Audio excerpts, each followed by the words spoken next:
আসসালামু আলাইকুম এভরিওয়ান, আশা করি সবাই ভালো আছেন। আমি আর অন্য ভাই আজকে আসছি আমাদের সাকিব ভাইয়ের বাসায়। সাকিব ভাইয়ের বাসাতে এসে আমরা সারাদিন থাকবো, অনেক মজা করব। আর এই যে দেখতে পাচ্ছেন যে ওইদিকে সাকিব ভাই অলরেডি হয়ে চলে আসছে, এই যে দেখতে পাচ্ছেন। খাঁটি বাঙালি গ্রামের ছেলে। হালা হইলো চুইরা খেয়াত এই জন্য লুঙ্গি পড়ছে, কয় খাঁটি বাঙালি। ভাই কেমন আছেন? ভাই ভালো আছি, ভালো আছেন? আলহামদুলিল্লাহ ভাই।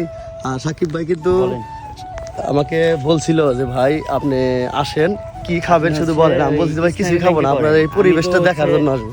ঠিক আছে, এই দেখেন সাকিব ভাই বলছে যে হাঁস খাবেন না মুরগি খাবেন, এটার কারণ হলো এই দেখেন অবস্থা। এই যে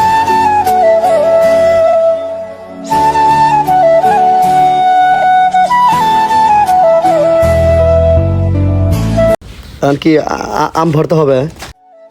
এই যে ভাই পিপা